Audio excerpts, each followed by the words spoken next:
Alrighty, so welcome everyone. Thank you for coming out this afternoon. Today we are going to be continuing our spring speaker series with a guest appearance from one Tom Parkinson-Morgan, the co-creator of Lancer, the mech RPG, and the creator of Kill 6 Billion Demons, the hit webcomic. I love that. I love hit webcomic. That's kind of a fun one. I'm glad you do. Thank you. Yeah. Well, Tom, if there's anything else you want to say to introduce yourself, I think we can kick things off. No, I think you did a pretty good job. I'm coming at you over here from beautiful Atlanta, Georgia. It's very nice out, and I'm excited to chat to you guys about random nerd shit for like 2 hours. It's gonna be great. So I think I was talking with Jen about this. So I think the way we're gonna do this, guys, is I'm gonna do a little presentation. We're gonna do a little chat, a little spiel, and then we're gonna have time for like Q&A and just like talking about whatever afterwards. And Jen, remind me, how long do we have today? We have 2.5 hours or so till about 4:30. Okay. I don't mind running over, but I told Jen initially, I was like, I have a limited battery life, and at some point I will start to melt, like the Wicked Witch of the East. I'll just start turning into a puddle. So I need to like make sure that I have, I got to check in and see how I'm feeling. That's why I have the tea here, my very fashionable Kylo Ren mug. Yeah. Actually, so do you mind if should we start, Jen, or should I kick things off? Yeah, of course. Feel free to go on ahead. Presentation, cool, man. Hell yeah. Cool. Well, I guess we'll just catch people in as they join. I have a little presentation to give you guys. So I guess a little discussion more than anything. I like to keep things pretty casual. So if you have questions and stuff during the thing I'm talking about, you're more than welcome to chip in. But I might ask you guys some questions. I used to teach a lot, so I actually love talking about stuff, and I love being like doing a back and forth kind of thing. We'll have some Q&A at the end. If you guys want to like press me for any points or anything, we can totally do that. But yeah, so who here is a red Kill 6 Billion Demons? Show of hands. One person, two, maybe three people. Dude, hell yeah! I read a little bit as homework. Oh yeah, it's my own homework. Nice. But awesome. Who's played or read through Lancer? Oh, more people. Interesting. That's so interesting, man. That's more. Oh, damn, it's like almost everyone. That's crazy. That's so weird to me because like, yeah, Lancer for me like a long time was like a real secondary thing. Like I actually worked in it. So I'm a workaholic. Okay. So I don't know if you guys, I'm coming into one of those like meetings for AA, but it's a WA meeting, right? Hi, my name's Tom. I'm a workaholic. I've been a workaholic for a long time. What I used to do is I used to make projects to not avoid working on my actual projects, but then those projects also became my projects. So I make projects to avoid that project that would become my actual project. So my comic was like when I was in Japan teaching English, I started drawing Kill 6 Billion Demons because I was like, I want a creative project, and that became my job. So I started working on Lancer. Now Lancer's also become my job. So I have a third RPG I'm working on in the background. Anyway. It's all a weird recursive nightmare. So hey, what's up? Welcome. So today, Jen asked me to talk about world building. So I know some of you guys are interested in world building. You guys are all part of the cool nerd club at Vassar, I assume, or at least have heard about it. And probably play like RPGs and stuff. Who's actually curious, who's like run an RPG or GM'd an RPG before? Show of hands. Okay, cool. Who's tried to do world building before for like an RPG campaign or a book or a story? Okay, nice. Does anyone want to write for like fantasy or TV or film? Or nice. So and so. Okay. Who likes to read fantasy fiction? Okay, a lot of people. Hey, perfect. Like Brandon Sanderson or like I don't know, George R. R. Martin or any of those guys. I have a ton of fantasy on my shelf. I've grown up reading it, so I was really into fantasy. So here I'll share my screen because I have some sort of slides to help us out here. So today my presentation, my little spiel I'm going to do is on world building, and this is sort of my thesis. All right, world building is not important. Okay, I don't think it's particularly important. Now that's a little provocative. I'm trying to be a bit cheeky by saying that, but it is actually my point. I think a lot of people really focus on it. And what do I mean by that? And here's where I'll sort of do a bit of talking. I might ask you guys some questions, and if you have any questions yourself, feel free to chip in. I think in a lot of cases, we like world building. We engage with world building a lot, right? Like we're really into it. But what I think a lot of the times people are engaging with world building is not actually the world building itself. It is the ways that the world building connects to everything else in a story. The characters, the theme, like the tone, the emotions, anything like that. It's not actually the world building. The only world building that really matters in a story is stuff that is actually relevant or is compelling in relation to the things in a story that we like and we engage with. If we wanted to read an encyclopedia, we'd go read an encyclopedia, right? I love that. I was a weird kid, and I used to actually make my own encyclopedias. Like I'd go to the zoo and I would make an encyclopedia in like a little book, afterwards, like reading like all the animals that I'd seen and stuff. It was kind of bizarre, and I'm that kind of person, right? If you've read my comic, you might suspect that, but I don't think it's like. I think a lot of people fixate on that component, especially on like the sort of like very taxonomic kind of world building, and they don't really focus on it where it's important. Because I think people often like start to think about like writing a story of some kind, and then they start think about like, oh, what's my magic system in my story, or like how does this work, or how does this work? And it's like it's not actually important. It doesn't have to come through on the front-facing parts of whatever you're interested in. Even if you're running an RPG campaign, I think you'll find people they're not actually that interested in it in the end. So it applies to everything, like creative writing, comics, role-playing games, professional writing, like anything like that. But I think it is actually important in some ways to not be completely facetious and cheeky about what I'm saying. I think mostly in a couple ways, which we'll talk about, and then we'll talk about some specific examples. So the first thing I think it's important as a creative exercise to think about your story or whatever you're trying to say with your story. And we'll do some of that at the end. I think Jen asked me to do some like sort of workshop-y things, and so we'll do some together, and it'll be kind of fun.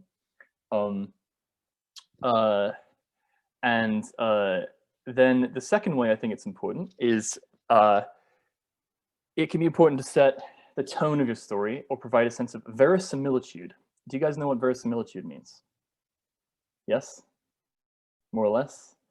Good. Okay. Well, if you don't, it is a sense of reality or immersion, especially in a fictional work, that you buy into it, right? Which is really important. It's like number one for fantasy, because we're in such a weird, like fantasy world. It's kind of hard for people to believe it. They have to suspend their disbelief somewhat, right? So the thing is, world building offers a very important role that it puts us in the story a lot, and makes us believe this world is a real place that we should actually care about, which is very important for fantasy fiction. But the details themselves are not that important. So there's a bit of a contradiction there. And then finally, I think world building can be really good to set tone. It can be really good to like emphasize character or theme, especially like visual world building when it comes to things like comics or movies or games, whatever. The really strong stuff is an expression of the author's desire for the work, I think, which sounds so academic, but I think it's true. And I think if I want you guys to take away anything from this, I think you should take away that good world building is intentional. It has intentionality behind it, meaning the person who made it thought a lot about the components that are gone into the world, and that they are there for a reason. They're there to motivate something. And they're not just there because, like, because that's a genre thing or whatever, right? If you want to do this exercise on your own and you want to try and constructively world build, a really good exercise is actually to ask the question, not like what kind of magic system do I have, which is often a thing that people answer. I think Brandon Sanderson, if you guys know him, he wrote like Stormlight Archives and like Mistborn and a bunch of other fantasy books, super prolific author. What he often does with his books is he's like, how does magic work in this world and how does it influence the world, right? Is sort of a starting point with his books. I don't think that's actually a particularly interesting way to tell a story.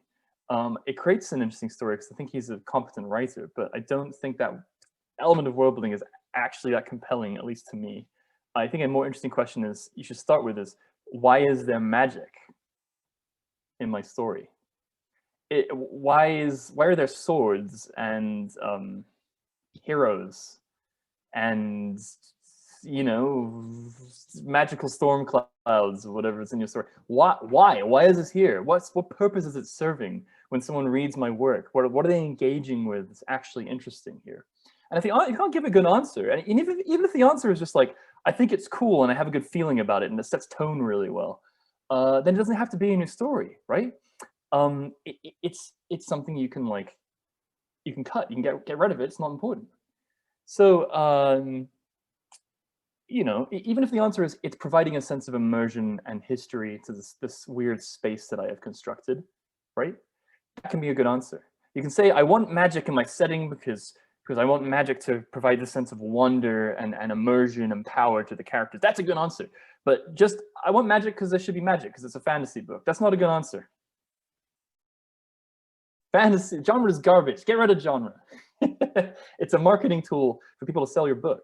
Genre doesn't mean anything. So you don't have to constrain yourself by it and don't think about that.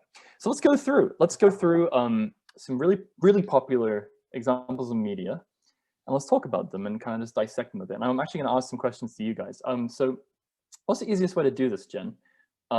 Should we have people unmute themselves, or should I check chats, or what should we do? Because I'm happy to answer chat on the chat as well. Yeah, I think that we can do something along the lines of, if people want to drop questions in the chat, I'll be looking at that, and I can read them out as they come up. Cool. Okay. Well, because I'm going to ask you guys directly some questions. Oh yes. You're going to have to answer. I think in that case, then yeah, definitely. I think people can feel free to unmute and talk. Okay. Obviously, just be respectful of others. Please don't talk over each other. If someone else is talking first, if it comes to it, I can just kind of call on people. Cool. Yeah, that sounds great. You know what, Jen? Here's what we'll do. If you can help me out, could you? When I ask stuff, I guess just raise your hands, and then Jen, if you could call on people to talk, that would help me out a lot, because then I can focus. Absolutely. Okay. So the first thing we're going to talk about, very popular, is this series, which you may know about. They have the new stuff in there, unfortunately. I don't like that lady in there. Go away, new lady. Discovery, whatever. No, can't do that. You can't put that in there. That's not real canon. All right. Here's a really easy question about Star Trek. Okay. Who has an answer for me? Why are there spaceships in Star Trek? Go on. Because they're in space and they need to go. Because they're in space? Yeah, but that's true. But why spaceships?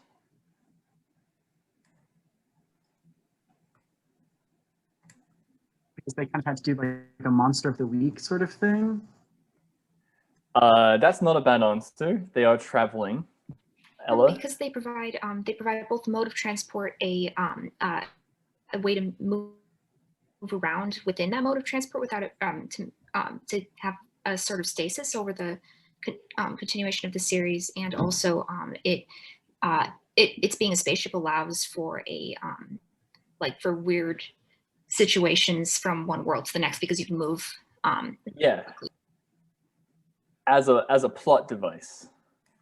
I like that answer. And actually, there is a good answer about like how often the mode of production of some kind of work of fiction is important in fiction. It's actually very important, but that's sort of an outside. It's sort of extraneous to what we're talking about, but it is a very good answer.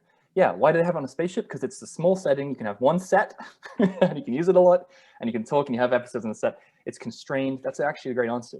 The answer I would give is that it's fundamentally a story about like it's paralleling the age of discovery. It's about ships. It's a nautical story about people on a ship sailing around. The space is kind of secondary. It means technology, there's science in it, obviously. That's an important component. But really, the format of the story it starts with Picard or whoever going, or Kirk going, captain's log, right? Doesn't do that for a reason.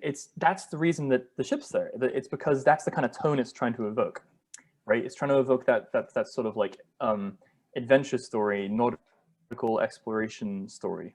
So you have a ship. You know, could the ship be a regular wooden ship? Could we set Star Trek in like the age of exploration? We totally could. We'd have to change some conceits of the story, but the actual tone of the story in many cases wouldn't change because that's just the kind of story it is. Here's another question. Why is Star Trek diverse? It was noted for its diversity at the time. Why is it a diversely cast series with a diversity of culture and stuff? Anyone have an answer for me? This is intentional.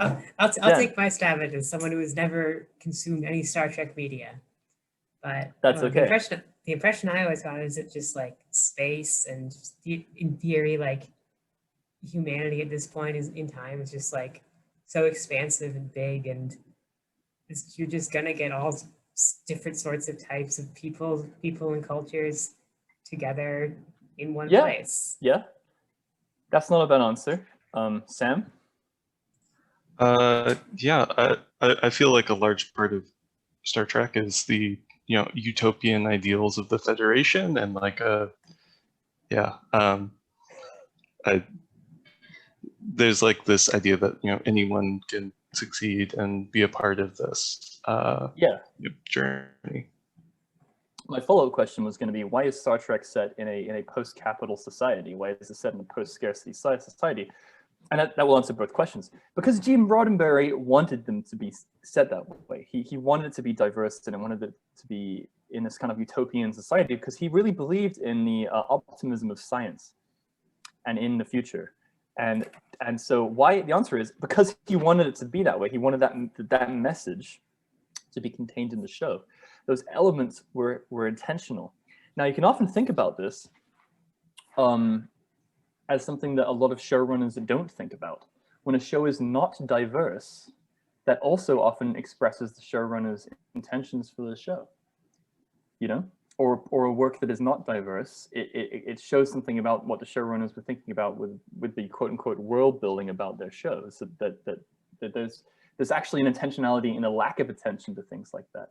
But yeah, the answer sometimes for world building stuff for Star Trek, for very basic things, can be tone setting. It can be things because the author wanted to show a certain picture of the future, right? Really, really simple. Let's also think about this with regards to character with Star Trek. Who's this guy? Spock, right? Very popular character. We know him, right? Spock is a Vulcan, right? Now there are like oodles and oodles. There's like encyclopedic chapters written on the Vulcans and all the various peoples of Star Trek, right? Out there. I bet you if you Googled it right now, you could find like a Wikipedia page with like 30 chapters on the Vulcans, right? But why do the Vulcans exist? They exist because Spock exists. Why does Spock exist? Because he is a cold, logical person that reacts to everything with intelligence instead of emotion. And the main character, Kirk, reacts to things with emotion instead of intelligence. So there's a contrast there. They're foils to each other. So the only reason the Vulcans exist is because Gene Roddenberry needed a foil to Kirk. And his character traits, the character traits of Spock, have kind of carried through to his sort of species as a whole because of television writing. And now people have written Wikipedia articles on that. But the original intention was not to write a whole race of people. They didn't start from we're gonna have the Vulcans, and then they show these like cold, emotionless people, and they have all this stuff. The actual reason that Spock is like this, the reason he exists, the reason the Vulcans exist by proxy, is because that character needed to exist as a plot device in the story. Do you see what I'm saying? Like, the world building doesn't drive the story drives the world building. And the tone drives the world building. And what Gene wanted to put into his work has driven the world building. The encyclopedic volumes of stuff that's been written about Star Trek since doesn't particularly matter. It's not actually, it's interesting, but it's not important.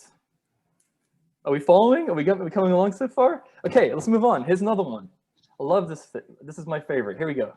Love this movie. Huge fan. This one. Huge fan. Like I said, don't like it. Not new ones can get out. I don't like them.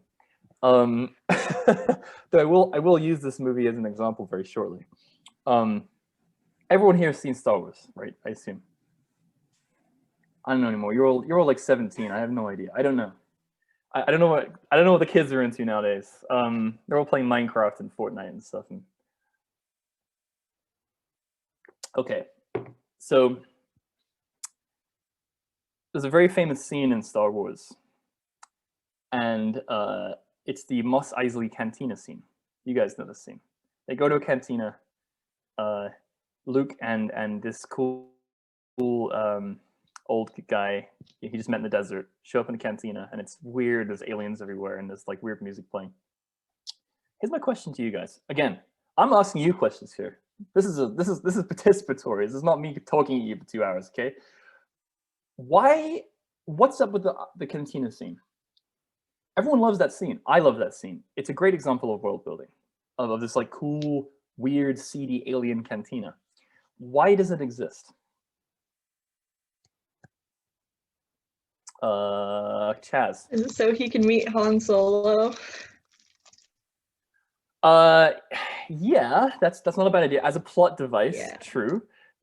Plot device is always a good answer, by the way, because like I said, the actual mechanics of producing art necessitate things that will actually happen. But I think there's another answer actually.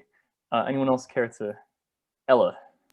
Is it kind of an introductory scene for the audience to the world of Star Wars? Because if I remember correctly, it up until that point in the movie, it had been kind of a smaller area which was covered within the. That you're getting on it. You're catching on to it, definitely. Adam. Well, up to that point, you had only really seen like human characters and like the Jawas, and then all of a sudden you're introduced to this setting where almost every single person is a different alien species. So it's like, wow, this universe really is, or galaxy really is massive.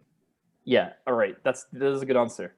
So my answer for this, that I thought about this, is it is because Luke is a farm boy. Luke is a farm boy, and he's going to the big city for the first time, and he's just walked into a bar. Okay? Now, if you're like 16 and you're living on your mom's farm, or your uncle's farm for most of your life, right? And you're gonna walk into the big city, and it's not even that big of a city, it's a backwater, but there's a bar there, and it's a seedy bar. Y'all have been to a dive bar before? Like a really seedy dive bar? Okay, you're gonna do it at some point in your life, and maybe you're gonna regret it, but it's okay.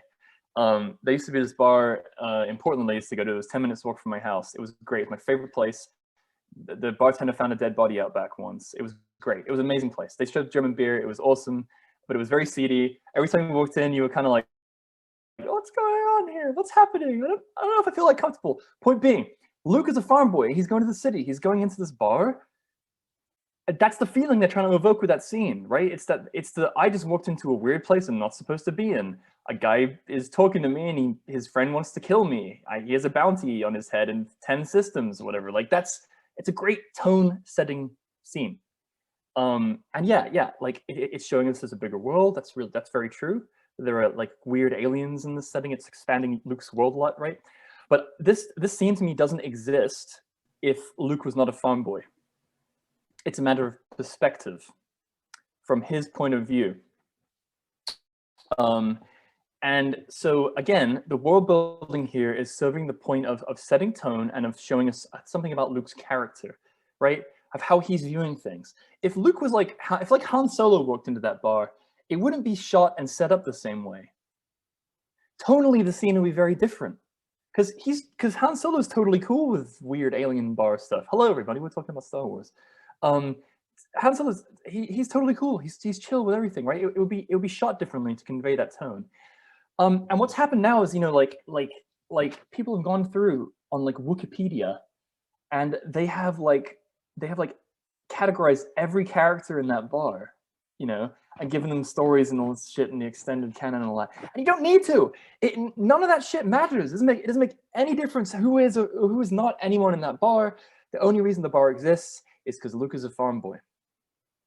That's it. Real simple. Next one. Love this guy. Love this guy. Okay. Darth Vader is a great character design. Speaking strictly from like a visual world building perspective, I think this guy is primo. He's so good. You can look at this guy in 3 seconds and you know immediately what his deal is, right? Is he a good person? No. Is he some kind of like cool freedom fighter here to like free everyone? No, fuck no. He's got a Stahl helm on, all right? He's got like a Nazi helmet on. He's got a skull gas mask thing for his face. He's got some kind of cool cyborg. He's wearing a fucking cape, okay? He's an evil wizard. We know what's up with him the instant we see this guy, okay? He doesn't have to say anything. He doesn't have to do anything. The only thing that we know about Darth Vader is he's evil as shit. He's here to kill people, and he's here to force choke motherfuckers. And you know that about him the moment you see him, right? We don't need to know who he is. We don't need to know his backstory. He didn't have much of a backstory. I think in the first movie, he doesn't even have that many lines. The only thing he does is walk around, like force choke people and look like incredibly swag. That's just all he does. And he serves his purpose, right, really, really well with just the visuals, right? So like, if you think about all the character designs in Star Wars, the visual design of them is really, really good. Which is part of why I think people respond to that series so well, is because the visual world building is really, really solid. You know who Luke is. You know who Darth Vader is. You know who the Jedi are because they have cool like samurai robes on. They're basically samurai. You know, you don't have to know. I mean, I don't know if there's a YouTube channel called Red Letter Media, which I love. But they did like a video for like 20 minutes, jokingly breaking down all the facts about Darth Vader's suit that have been established in the extended canon over time. Like, it puts him constantly in pain, and it's actually really shittily made because the Emperor wanted to control him, and all this other garbage, and it's like naming all the elements that are involved in Darth Vader's suit. It's like, you don't have to know about any of that crap. You just gotta look at him for 1 second. And in fact, if you're doing any world building, any visual world building, especially for like comics or visual design or art or anything, your audience will not care about any of the backstory behind stuff, but they will engage with what they see immediately. So when you're doing like a comic book, someone like, I spend like 10 hours on my pages, people read those pages in about 45 seconds. And then they're like, cool. And I was like, I spent 10 hours on that. Oh, like someone spent a lot of time probably like thinking about the visual design of Darth Vader, and it works really well. You're going to look at it for half a second and know who he is. And you don't need to know anything else. That's the point at which a lot of people will engage their work. Very simple. Okay, let's talk about a couple more things. Got a few more examples. Another one of my favorites. When we talked about hey, what's up, Nico? Welcome. We're talking about nerd properties. When we talk about I said it was like big properties. I'm talking about big properties. Okay, big examples. Everyone knows these. This is great. Lord of the Rings. Some of my favorite movies. Incredible movies. Really, really great, and also very good books. I actually think that the movies are much more accessible than the books. Hot take, I know, but I think the films, like as a story, are better constructed. Lord of the Rings is like, as a piece of work, as like Tolkien has like constructed this thing, it's been like hugely influential on fantasy, on modern fantasy, right? It's been a big fundamental foundational work. But I want you to consider the structure of Lord of the Rings and the structure of how it's written and how it's set up and stuff. I mean, it's used for such a variety of like other fantasy stories moving forward as a template. This is like archetypical hero's journey thing, right? But even the elements of the Lord of the Rings, that archetypical, you know, hero's journey mythological story, I don't think they are exempt from these rules, that they are intentional, that they are there for a reason, that they are doing something to the tone, to the characters, to the themes of the story. So the first thing I think you have to talk about with Lord of the Rings is the conflict in Lord of the Rings and the conflict in a lot of fantasy. Especially, actually, think about a fantasy book right now, right? Like think about who reads Brandon Sanderson? Yeah, I read Brandon Sanderson. I'm reading Oath. No, not Oathbringer. They're all like something. Rhythm of War. I'm reading Rhythm of War right now. I'm making my way through that. It's pretty solid. But think about that. Think about like a fantasy series. A lot of times they're about monolithic good and monolithic evil, right? They're about some like big evil overlord figure, and then like the plucky heroes who are rising up to fight them. I mean, Star Wars as well, so it's a good example of this, right? Very, very simple. And this theme kind of repeats over and over again. I'm sure you can think about a fantasy story that has this. It's not Lord of the Rings, because it's everywhere. Yeah, I mean, think about like Brandon Sanderson. Geez, who am I? I'm really, who's the guy who wrote like the Belgariad? Who's that dude? What's his ass? Tad Williams, Patrick Rothfuss, right? You know, it's always about, there's always some monolithic evil floating around in there, right? But actually, I would argue that the presence, that kind of Manichaean conflict, that sort of dark and light, good and evil thing, for Tolkien, writing that at the time was actually very Tolkien-esque. And it's there for a reason. Because I think for Tolkien, a lot of it was an outgrowth of Christianity and of Christianity in his writing, and also an externalization of the conflict in the main character, right? If you think about Tolkien a lot of the time, you think about like Frodo. Look at this guy. Look at freaking Elijah Wood there, baby Elijah Wood.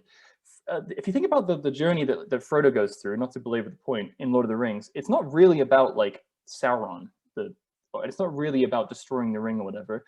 It's about like the conflict in Frodo, who has to grapple with this like ultimate power thing around his neck all the time. Well, the people that come into contact with the ring, and they're always getting tempted by it, right? And they're always trying to think like, why don't we use it? Why don't we do this? Like, and Frodo's struggle to throw it in the volcano at the end and all that stuff. It's really an internal conflict. It's really like a societal conflict about like pure, innocent, good people, like all the hobbits who live in the Shire in their very sort of English pastoral lifestyle, and about like industrialization and fascism and pure evil and stuff. And it has nothing to do with like, these are always fundamental components of the story. I think it actually has a lot to do with Tolkien's worldview, how he viewed things at the time. For example, another example, I should have got an image for this. Kind of sucks that I didn't. I'm bad at it. Let's talk about elves, okay? Let's talk about Christian elves and Christianity, okay? Because before Tolkien, what was an elf? You look at elves in like the 40s and 30s. When you see drawn images of them, if you go and watch like the Rankin Bass movies from like the 80s, like the weird animated ones, elves kind of look like Christmas elves. They're weird little goblins, right? That's the image everyone had of elves. And for Tolkien, elves actually had a very explicitly like, these are like the untainted spirits from the Garden of Eden sort of Christian vibe. And he had this whole like backstory in the Silmarillion about like the fall from grace and all this other stuff. And his whole conflict was always kind of like end of time apocalyptic battle. You see this in C.S. Lewis as well, who had a very overt Christian theming in his work. But it's the same thing in Lord of the Rings, right? Like people must grapple with their internal struggles between good and evil, between the Shire and Mordor, and inevitably there'll be a big climactic battle between Satan and the forces of good, and the forces of good will triumph, right? So even something so foundational as Lord of the Rings, I don't think is exempt from from this rule about intentionality by the author, about the author's views, the things that the author wanted to put into their work, right? Even though it's so like fundamentally, you may think like, oh, there's this hero's story, this hero's journey thing, must be universal. Everyone repeats it, but I think in Tolkien's case, it actually was a very specific, like his very specific view of human nature that is sort of he puts into his characters. By the way, one thing I do think Tolkien did really well, and I have a little slide. I think I have a slide in it. Yeah, is verisimilitude. And Peter Jackson, in his adaptations of the film, did a great job with verisimilitude. When you look at a city like Minas Tirith here, right? It looks like a real place.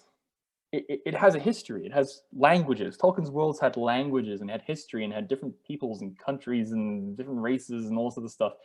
And all that was doing was lending a sense of weight and a sense of import to things. Because, you know, he has this big battle between good and evil, between darkness and light, and between heroes and Satan and whatever. And that kind of thing is on a certain scale. It's on like a mythological scale, right? It's on a big scale. And a big scale requires a lot of buy-in, and we need a strong sense of verisimilitude for us to care about it. Did you guys see this movie? Did you see this new Star Wars? Yes? I didn't like it very much. I want to remind you of a scene in that. In fact, a lot of the movie kind of rang hollow for this reason. Do you remember in this movie they just reveal off the bat that like, oh, we built a bigger Death Star. Like, it's a bigger Death Star and it sucks the sun up and then it shoots the sun in a huge beam. And I remember there's this scene in that movie where like they shoot the beam and it like blows a bunch of planets up. Right? Now, I want to ask you guys, did you give a shit about that? Did you care about this? Did you know what that was? Because I didn't fucking care. They never established it. Did I care that there was a bigger Death Star? No, I didn't give a fuck. You know, it doesn't, you know, there's no weight to it. There's no like, there's nothing. We don't care. We don't have any buy-in. It's like showing us, it's like pulling someone, it's like pulling like a, I don't know, it's like pulling like a dog out of the forest and being like, if you don't do anything, I'm gonna throw this dog into a pool. And you'd be like, I don't care, throw the dog in the pool. It'll probably be fine.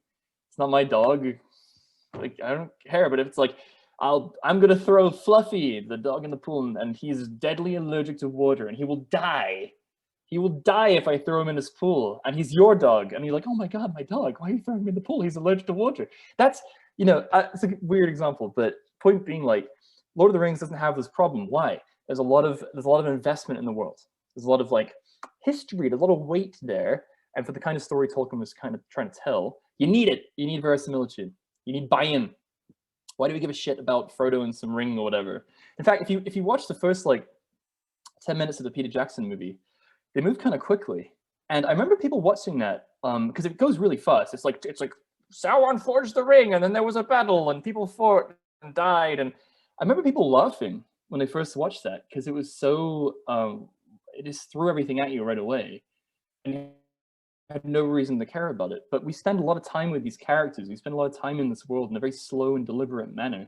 And so by the time we get to this battle of the Ends, where they're all fighting outside the gates of Mordor, we actually give a shit. We really care, because we know what the stakes are, right? And we know there's history in this world, and there's people and all this stuff, and they've traveled all over it. And so that actually is important. There's actually a good quote from Tolkien. He used to say, with regards to The Hobbit, he's like, people used to ask me all the time about the Misty Mountains in Hobbit, because it always came up. The Misty Mountains, oh, it's the Misty Mountains. And my answer was always, people ask me, what's there? What's in the Misty Mountains? Who lives there? He was like, I don't know, and I shouldn't know. Me, the author of the work. Because there needs to be a sense of space in my work. And you can imagine what's there, but I'm not going to, because we're never going to go there. It's going to remain unexplored, and it's important that it remains unexplored, because that's the kind of tone I'm trying to set with the story. So that's sort of my point. Even a fundamental work like Lord of the Rings is not exempt from this. And it does do some things well. Okay, a couple more examples. And I'll talk less about my own work, because I realize only a few people here have actually engaged with it. So I had a little section on my stuff, but we'll kind of breeze over it. Let's use an example of how being intentional about the way that we world build can have it is really important to set the tone and set the expectations of our work, and also for the kind of work that it is. And I want to talk about RPGs specifically. In particular, I want to talk about D&D, the world's #1 RPG. And I want to talk about these guys. We're going to talk about orcs today, a little bit.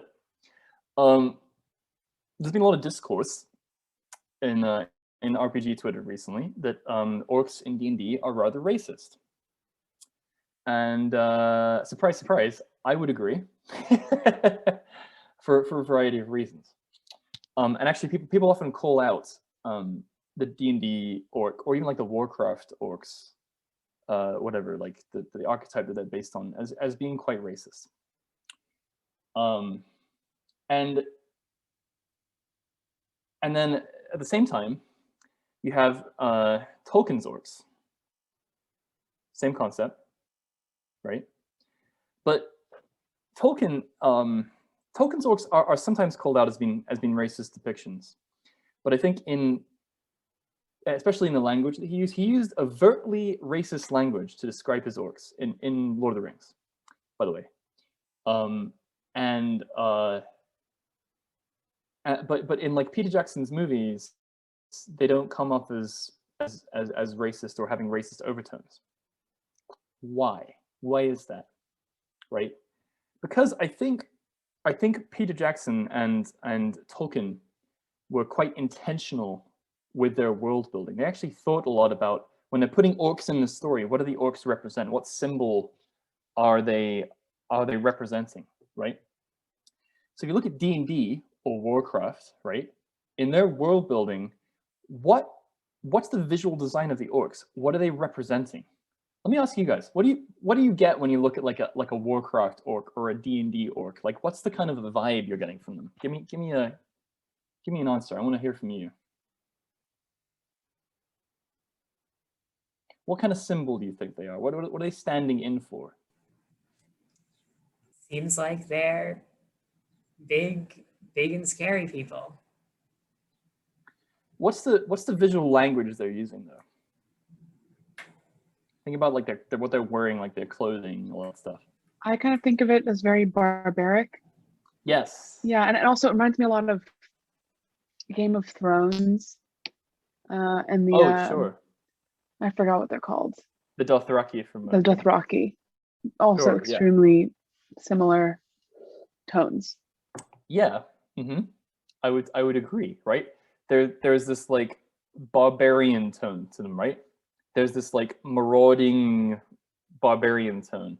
And the lore in D&D reinforces that they're these kind of like chaotic, marauding, like primitive, uncivilized people that live on the corners of civilization. And they're a people, which is also an issue, because underlying that green guy is some pretty good old school, old-fashioned, old country colonialism and racism. Because the whole concept of barbarians and like primitive people and stuff is extremely problematic for reasons I shouldn't have to delve into. And you know, ties into a lot of really harmful stereotypes. And in fact, orcs in Warcraft and orcs in like D&D use the visual language that is code for a lot of that, and for a lot of existing people. Like the orcs in Warcraft use a lot of like Mongolian looks to them, because that's another visual code we have for like barbarian, right? And so I think that the people who designed these orcs have not been intentional about it.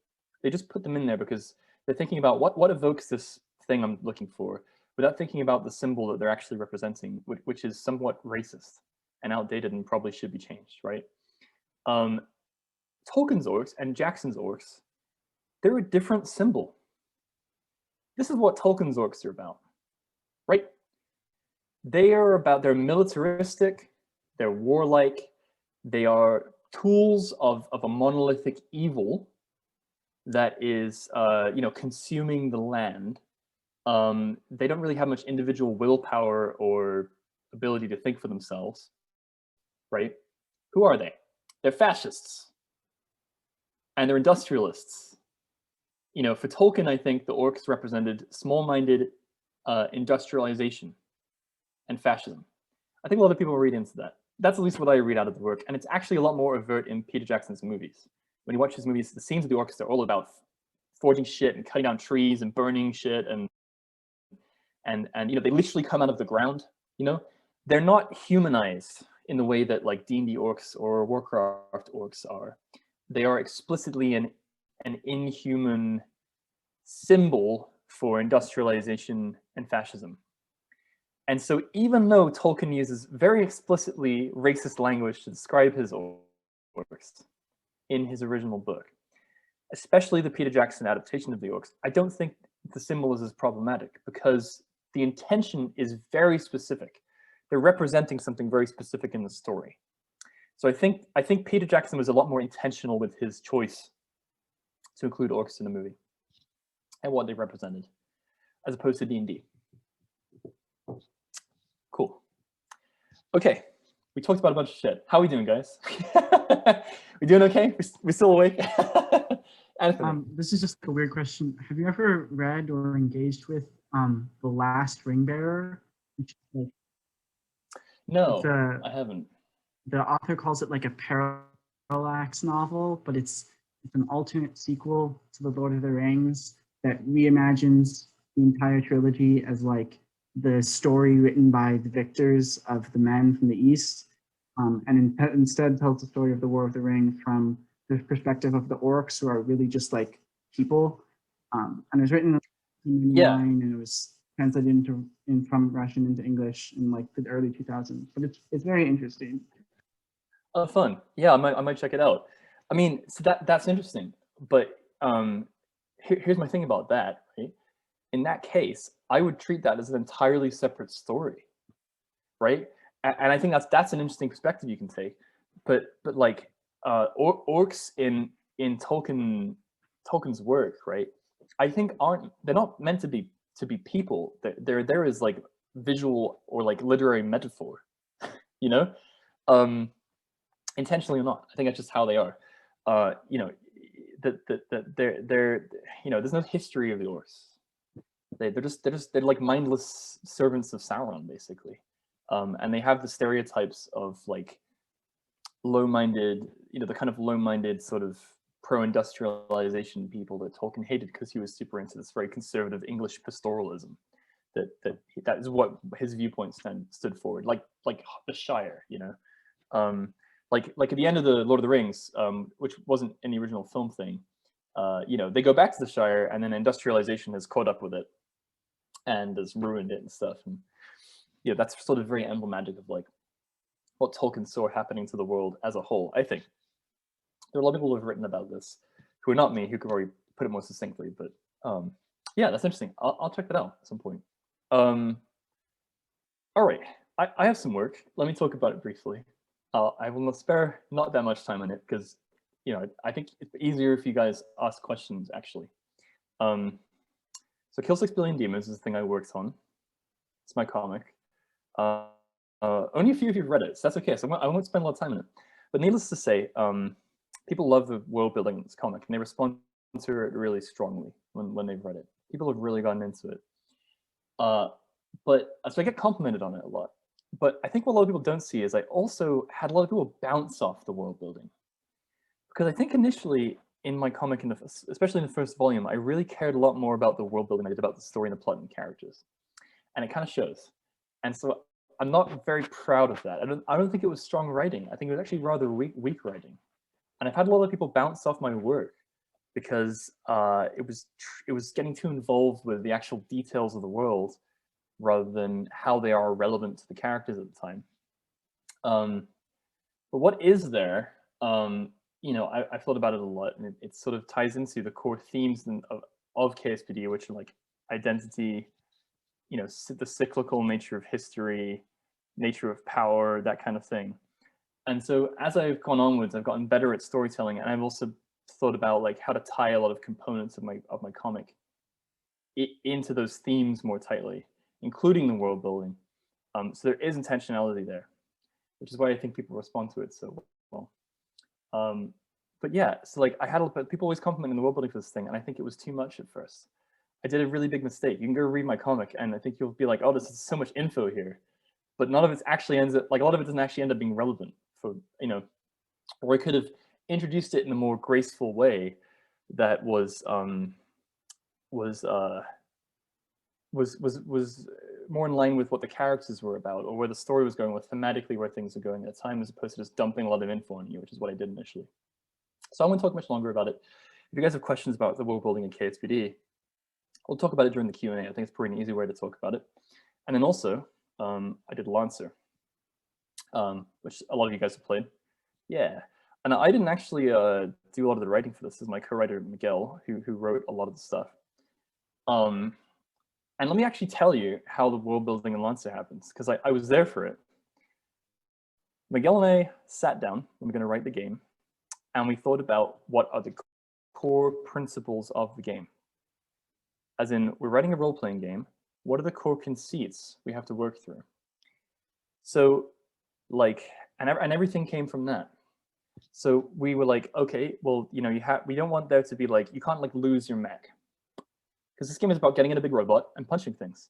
And we don't want you to have to like buy a mech with all your money and then lose the mech. You just have it whenever, it's part of your character. So the game, the world had to be post-scarcity, because that was what it was about. I wanted the game to be mission-based. So the game is about running missions, and the lore is kind of about like your Lancers, you're running missions, they have a goal, they have a thing, whatever. So the cycle of the game tied into that.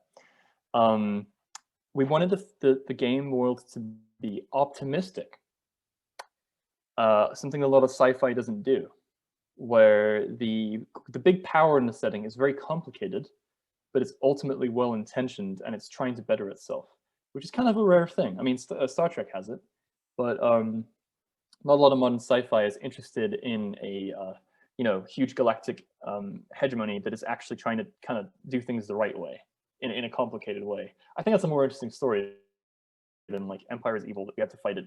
How about Empire is kind of big and cumbersome and has a lot of issues, but is trying to do the right thing and is evil only in a very banal way. More nuance. And finally, we wanted technology to be scary. So Lancer has a lot of technology that's like really weird, and AI in Lancer is very weird. And they're more like sort of fourth dimensional space gods than like a computer program. We wanted to be like far future, where like some of the technology was like verging on magic. That was interesting to us. So that was another component. But all these components, we didn't write them just to write them. We actually thought about them with regards to the actual game and how the game was going to be played and engaged with. And so that's what drove the world building. It wasn't like, oh, let's world build and then let's build a game in this world. It was, let's have a game, and the game has to have these 4 things in it. So let's build a world around that will support these things. And actually, I think we've been pretty successful with it so far. I think Lancer does world building correctly. I think it does a good job with it. I'm pretty happy about it. And I like the response to the game so far.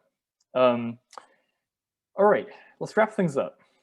So, talked about a bunch of shit, but in summary, all these things I just talked about, there's intentionality with all the elements. There's some view of the authors, as in the case of like Gene Roddenberry or Tolkien, right? Something they wanted to show or express with their work.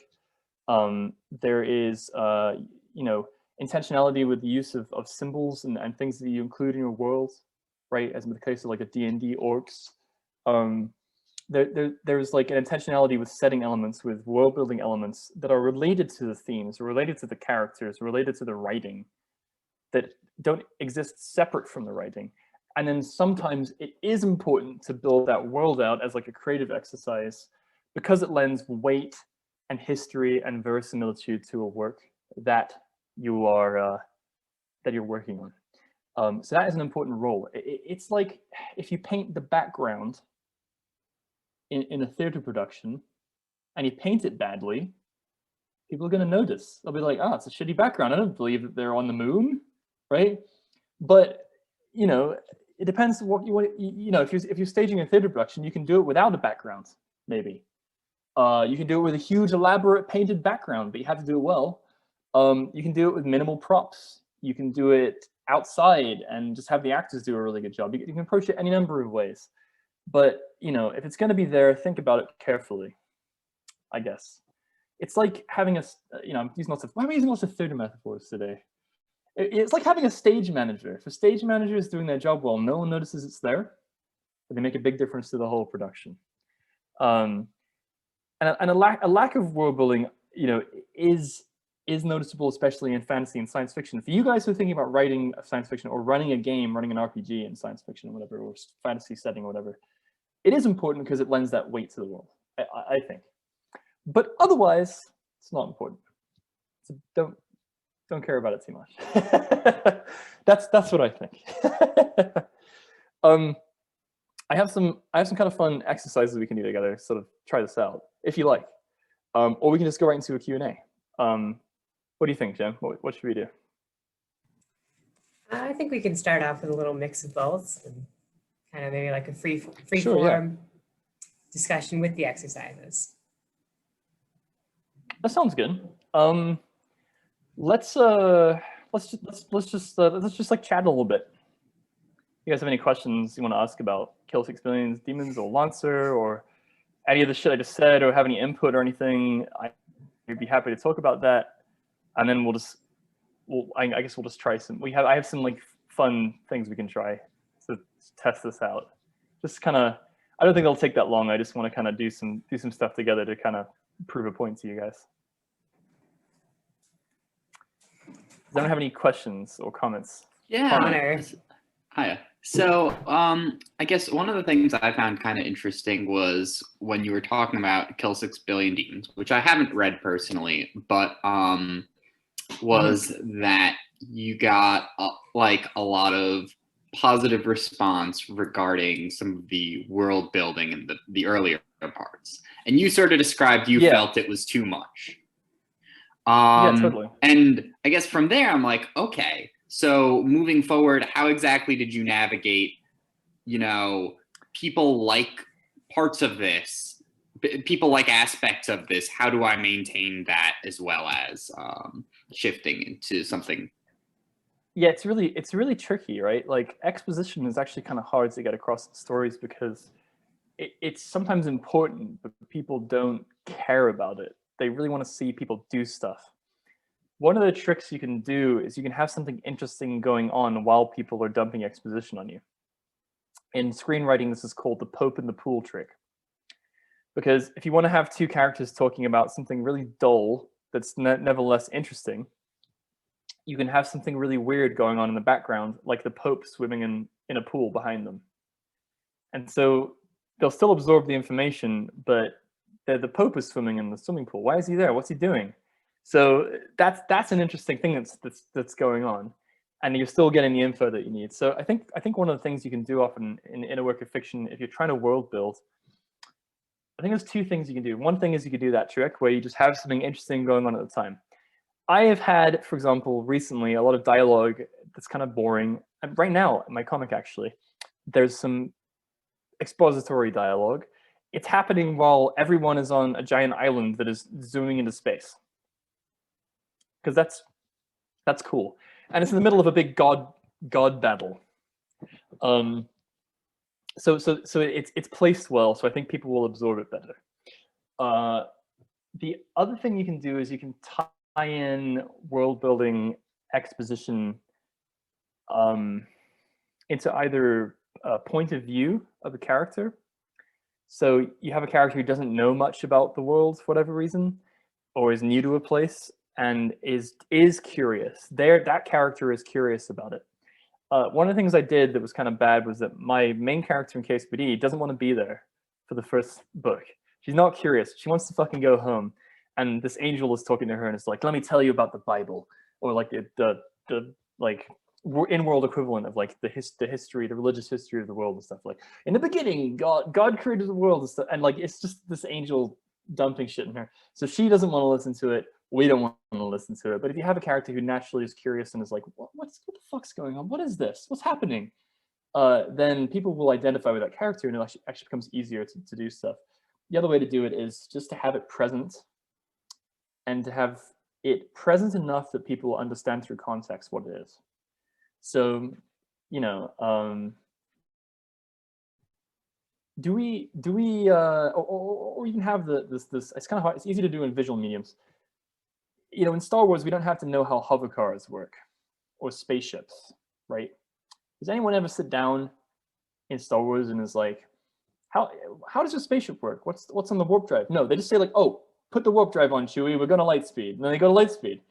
And they do it several times. And this is an important component of the world, but no one explains it ever. They just do it, and you understand through context what's happening, right? Like in Star Trek, they have this warp drive, and they go to like warp 9 or 10 or whatever it is. No one explains that ever, but they do it, and they demonstrate it working enough in the story that you're like, oh, I know what a warp drive is and how that works. And man, it comes up a lot in the plot. It really gets broken all the time, and you know,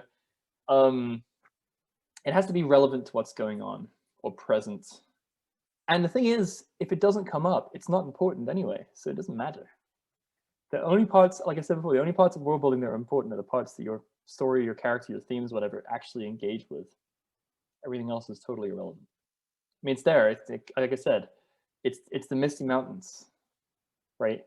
Which are important to have, but no one cares about them. The biggest mistake I see people make is the mistake I made, which is dump it on your readers.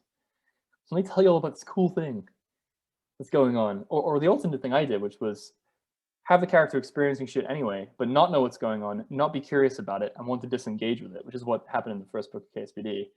And then everyone just gets confused, which is what happens. And then people bounce off my book.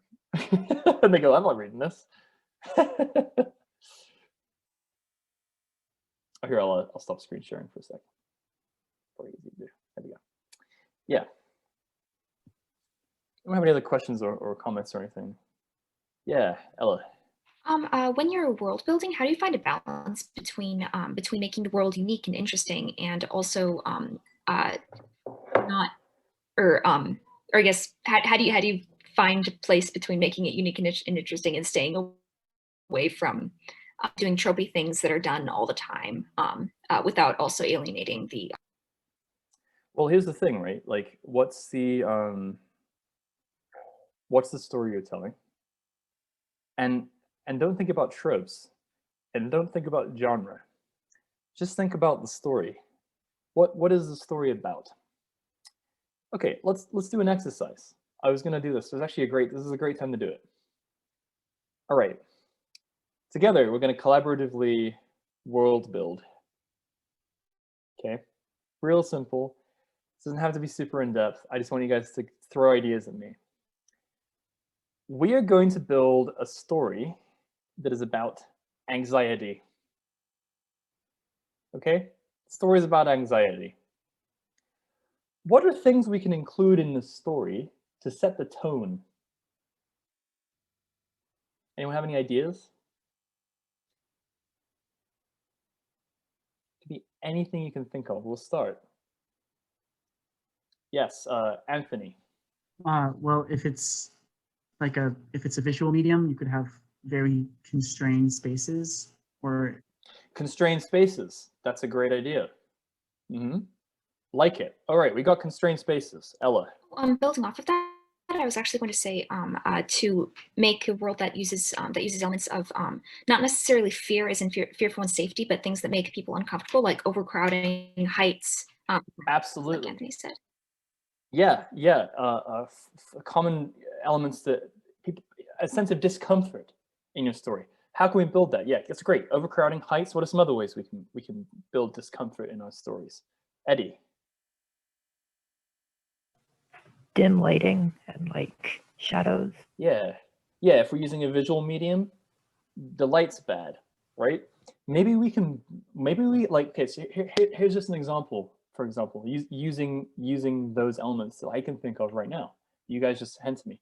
How about a story in which the whole world is a labyrinth, and the labyrinth is unsafe? It's filled with traps and monsters, and maybe there's little spots of civilization in this labyrinth, and people have to travel from spot to spot, but it's not safe, and it shifts all the time, so you never know what the layout is.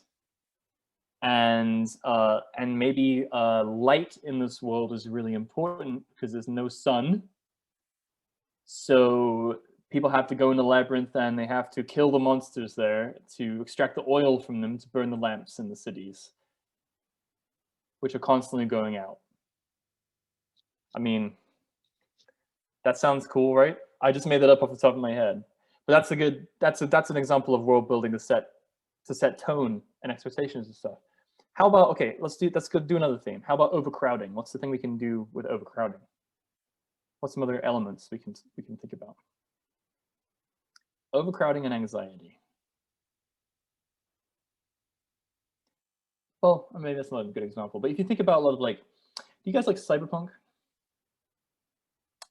A lot of cyberpunk fiction and media has elements of anxiety in it because it's all about, urbanization and hypercapitalism and commercialism in the future and all that stuff, and it's really anxiety inducing sometimes, right? I mean, a lot of stories that cope well with these themes are often about people's sense of self.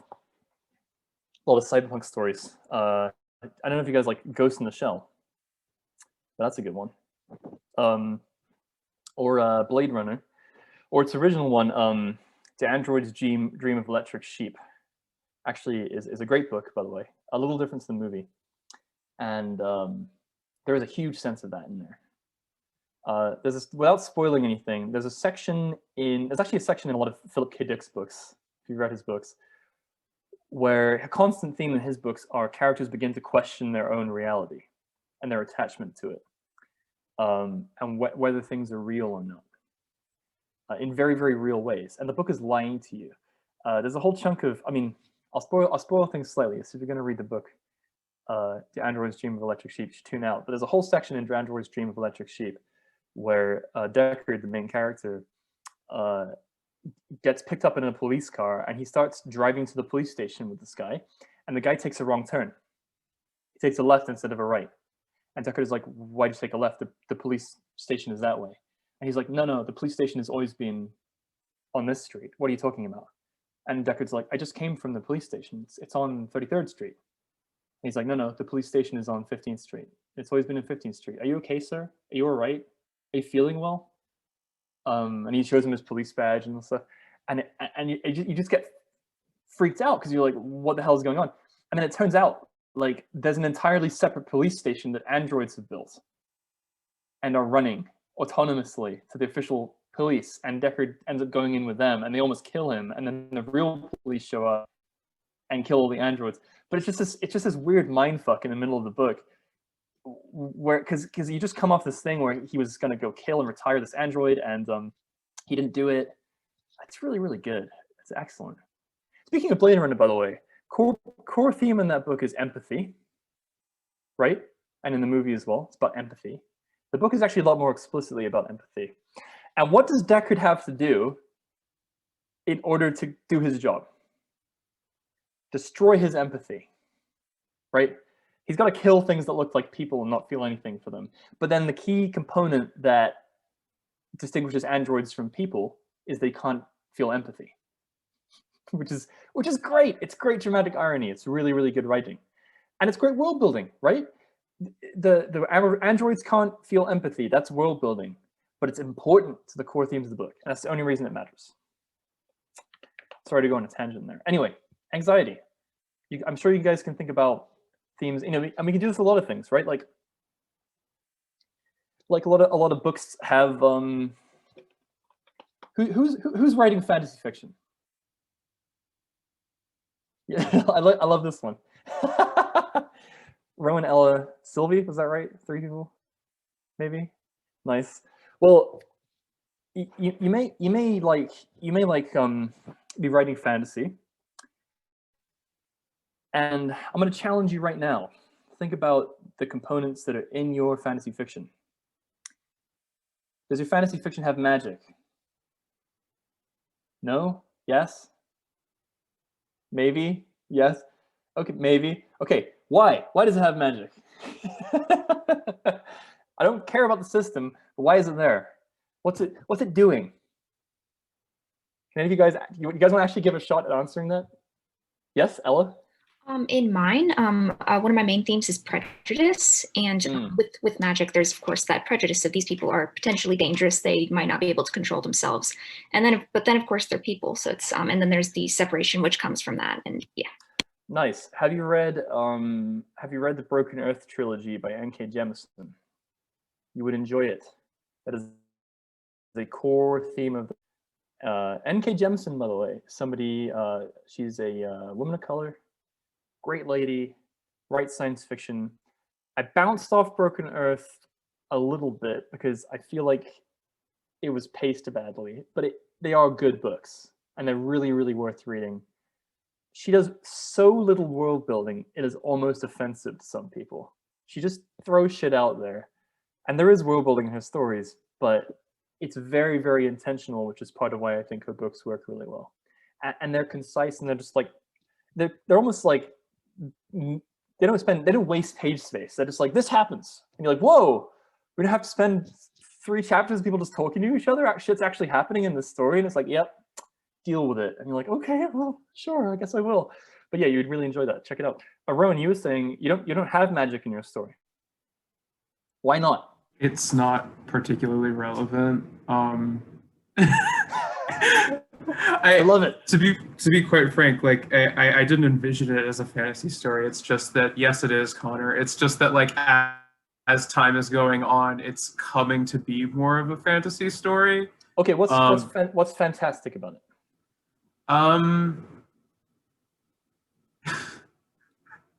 I really don't want to say. It's really, really fucking stupid. No, it's not stupid. It's no, it really is. No, give me the stupidity.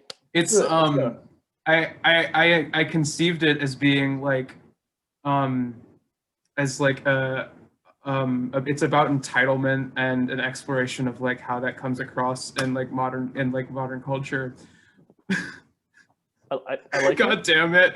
But no, it started out, no, this is gonna get bad. No, but it started out because I was just like, it started out as me just like joking with Connor and specifically about wanting to write a book about gamers.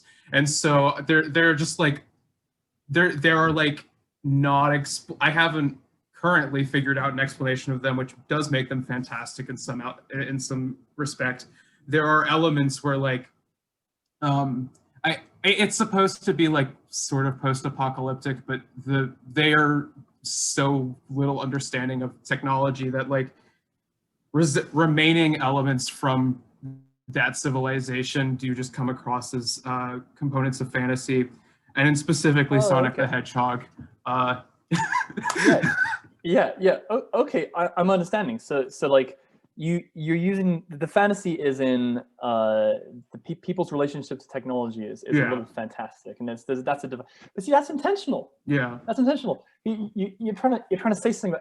I'm trying to phrase this as non-stupidly as possible. I don't care if it's a dumb story. It doesn't matter. You know, just think it's very helpful. It's constructive. You know, think about why you're doing stuff. I mean, I liked Ella's answer too. Like, why is there magic? Oh, because people with magic are treated differently. That's a good start. That's a very good starting off point. That's a great point for a lot of good stories. You know, like, yeah. But you can't just be like, well, my system has magic, or my game's gonna have magic, or whatever. Why does it need magic? Why can't you set every story in the modern day and make it about people? You got to think about that, because you should have an answer. I mean, not to ramble, but for my answer with fantasy, to be concise about it, is that I think fantasy allows you to engage with problems at a different scale than a more mundane story. Fantasy is always about large-scale, world-ending things, because fantasy is, at its best, I think, when the world around the characters is a reflection of their inner conflict, and is an externalization of something that's going on in them. And so fantasy serves the important role of showing us what's going on with the characters in a way that if you said it in a very mundane setting, you couldn't do. That's what I think. Cool, good answers though. Nice. I'm sorry, I don't want to discourage you guys. I really encourage everyone to write and to world build and stuff, for sure. And just think a lot about what you're doing. By the way, so who is playing in an RPG game right now? Nice, nice, hell yeah. All you are playing Lancer too, which I appreciate. Thank you very much. I had a little addendum here about role-playing games. So a lot of people world build for their like RPGs, right? Like I'm gonna build my D&D world. I love doing that shit. It's cathartic for me. I've done this with every RPG system I've ever run. What I've learned over time from running D&D for like 10 years and running Blades in the Dark now for about 3 years is that players don't give a shit. And what they'll always engage with is what is relevant to them and the story and their characters. And you need to not make the mistake of shoving your stuff that you care about in front of them, but instead making it important to them. So you can't just be like, oh, this character is my favorite. They're a cool old wizard who really likes tea, and they live in this tower. Yeah, do the players have a reason to visit this person? No, they just live there, and they're my favorite. Well, then they're not gonna go. They're not gonna see him. They're not gonna see your cool old wizard. They're just gonna ignore him. Okay. Then should I not invent him? No, you can do that for yourself, but he's never gonna come up. And they might not see him anyway. But you need a compelling reason for them to go meet him. It's the same thing. It's the same rule, right? World building is only important when it applies to the active elements of the story. This being the characters. I don't expect anyone to engage with the lore in Lancer, but it is important for some components. Like when you look at a mech in Lancer, you're like, ooh, I like that mech. It looks cool. Wow, that gun is a cool sounding gun. I guess so. I really want to take that one. A lot of people look at Lancer and look at a mech in Lancer, and they immediately can tell me whether they're going to pilot that or not, without reading anything about it. They're like, oh, I want to pilot that. Oh, why? Because it looks freaky. Like tons of people, if you guys have played Lancer, they play the Pegasus, which is just a total weirdo mech. But everyone looks at the Pegasus and they're like, that is a freaky mech. I love it. I'm gonna play it. I'm like, do you know what it does? They're like, I don't care. I'm gonna play this weirdo mech with the gun that isn't a gun, and like hands for feet. Let's do it. Let's go. I don't know. Sorry, I'm rambling a little. I do this. This is what I do. Does anyone have any other questions or comments or things you want to discuss, Jen? Oh no, this is less of a comment, more of a statement. But yeah. The first time I played Lancer, I looked at the Morning Cloak and having no idea what it did, I chose to play it because it has a full sword and like it looks cool. Cool sword. Then I designed the character about just being like this uptight, like noble woman who pilots the beautiful mech. Yeah, it really works, man. I mean, the cool thing about mechs is sometimes they are like emblematic of like person inside, right? They're kind of like an avatar of that person, that personality. So I think sometimes when you look at something like a mech, you can easily imagine the character really quickly, right? Which is actually part of what's kind of fun about RPGs is you see like a cool character in the book and you're like, oh, I want to be that person. Or like, I want to be a paladin, have a cool sword and smite evil. That sounds rad as hell. I'm going to do that. I don't know. Yeah, I think it's something that D&D does especially well, is give you a good fantasy to kind of dip your toes in. You know, it's not. I don't think so. Full disclosure, I don't think actually my good friend Miguel and co-writer of Lancer actually works for Wizards of the Coast right now. He's actually writing for Magic the Gathering. He's on a couple sets down the line. He's got a lot of writing done for it. So, it's really funny. Every time I slag off D&D in front of him, I have to like give him a disclaimer. I'm like, it's not you. He's like, I know. I'm like, I'm on the Magic team. But I don't think 5e is a very well designed game. But it does have a good fantasy about it, which is why I think it's very popular. I think it's easy to envision yourself in that universe really easily, to its credit. It's evocative, which is what's important. Anyone have any other questions, comments, concerns, anything? Anthony. This is a question about KSBD. Recently reading it this and I was looking at the liturgy and stuff, and I was wondering, just like with the recent revelations about time in the comic, and just more generally with White Chain's comments about like being a member of, I mean, I don't know how much I should talk about, but just because everyone should read it. I love it so much. Sorry. Ben is judging me. But like, how far did you plan that ahead? Because I'm thinking like there's a liturgy in chapter 2, which is like about which is like Het and the Rock Shocker or whatever. Oh yeah. How fundamentally toxic police can be. And that's like a full 2 books before White Chain has her own realizations about police. Oh sure, yeah. Well, man, dude, that was written. That was written a while ago.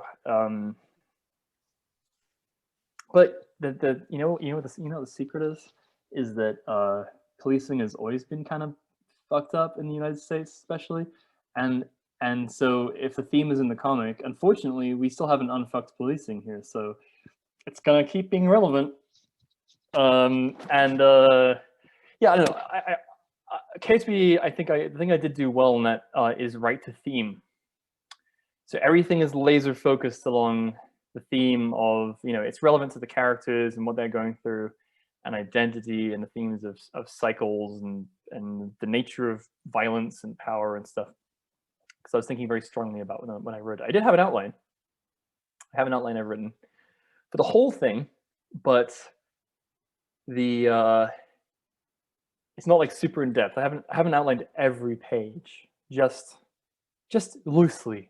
Just a whisper what happens in the story and the major events and stuff over time.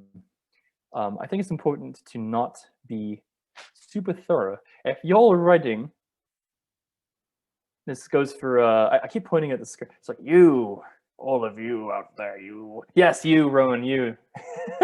If you're writing stories, whether it's for your RPG campaign or fictional writing or comics or novels or whatever, leave room for yourself. And leave room for your readers. Very important. The first one is because writing is it takes a long time, and you will not enjoy what 2-year-old you 2 years ago gave you when you're working on something. You'll be like, this is garbage. What am I doing? I want to do something else. Like when I started writing KSBD, I was 23. And I'm 31 right now. And I've been doing this for 8 years.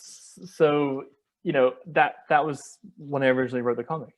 So in some ways, I'm beholden to decisions I made 8 years ago when I was a shittier writer and didn't know as much about writing and comics and world building and stuff.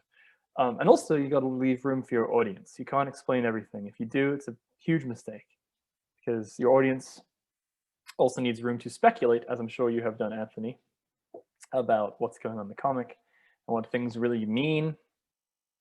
You need room for people to interpret and think about stuff. I think it's a big sin that a lot of people do in writing, especially in like TV writing, is they really just want to explain everything to you, as opposed to letting the audience infer from context. Because TV writers and film writers don't trust audiences. And I understand why. I actually get it. I've run an RPG company for close to 3 years now. It's not a big one. People's critical reading ability is bad in general, I would say. I'm sorry. I'm sorry to affirm this, but the larger my audience has grown, both for comics and for Lancer, it has just reaffirmed my belief that generally people don't pay attention to stuff unless they are forced to really dissect things. People tend to be hyper literal about stuff. I think it's I don't know what it is. Maybe it's always been that way and I'm just noticing it the bigger my work gets, but some people can't understand things unless they're given to them in a hyper literal context. I want to sit them down and make them watch like a David Lynch movie and be like, what do you think? And they'd be like, it doesn't make any sense. And I'd be like, that's the point. They'd be like, I don't get it. I'd be like, it's surrealism. What do you mean surrealism? Surrealism. It's just evocative of stuff. There's no logic here. You know? I don't know. I'm like old man yells at cloud a little bit about that stuff. I'm a little bit crotchety about that. I don't know if it's just how I feel about my work, you know, and just getting older in general, but I don't trust people's like critical reading ability anymore. It's terrible. I used to be really optimistic. I'm like, people are smart, they'll figure stuff out. And now I'm just like, oh my God.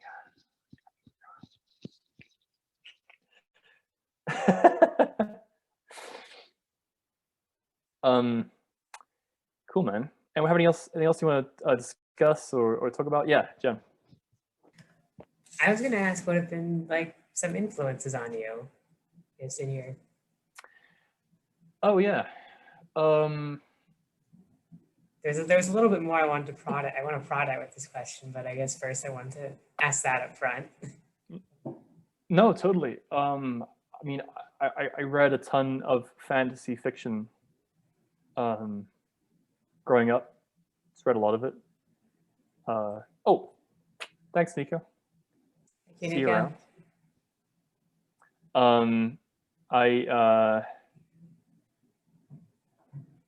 Trying to name some authors I really like. I like Tad Williams a lot. I liked I like George R. R. Martin, of course. Love that guy. Read him all through high school and like geez, I used to read Robert Jordan, who I do not recommend, by the way. Man, Pat Rothfuss, remember who's the other guy who did the Belgariad ads? So that dude. Here are the fantasy books, nothing like super in depth. So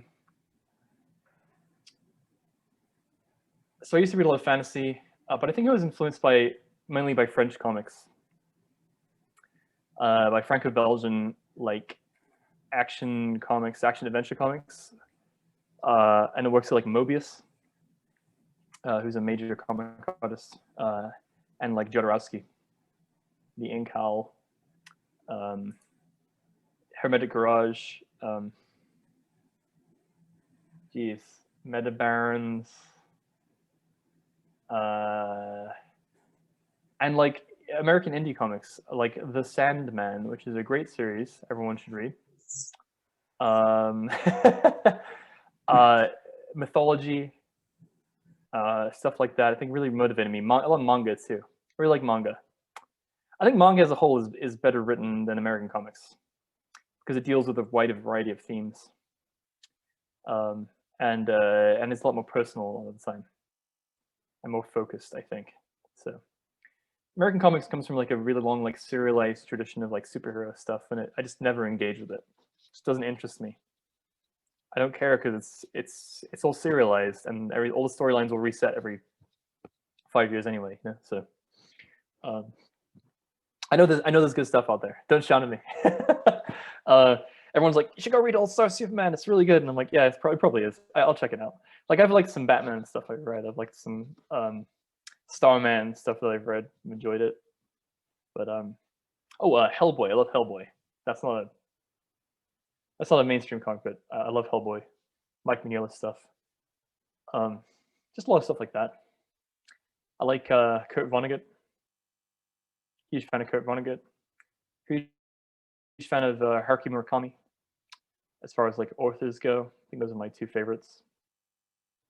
Big fan of them. Yeah, a lot of esoteric stuff. I have like influences posted on my site somewhere I could go find. But yeah, a lot of like indie comics and stuff. They kind of broaden my view of like what comics could be. when I first started doing comics. And as far as RPGs,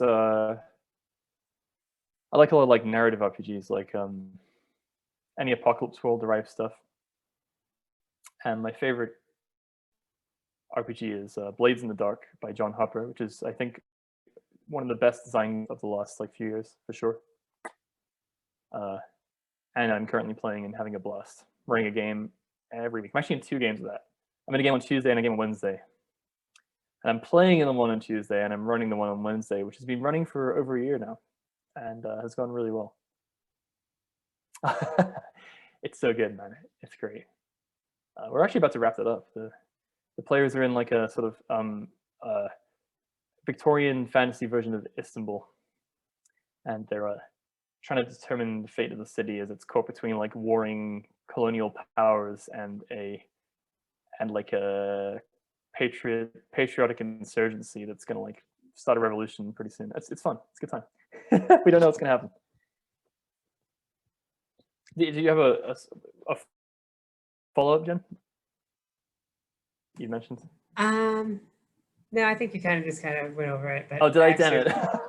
No, I was that my follow-up was kind of like, oh, when it comes to your influences, do they like kind of come into your? Do you feel like they come into your work in like the?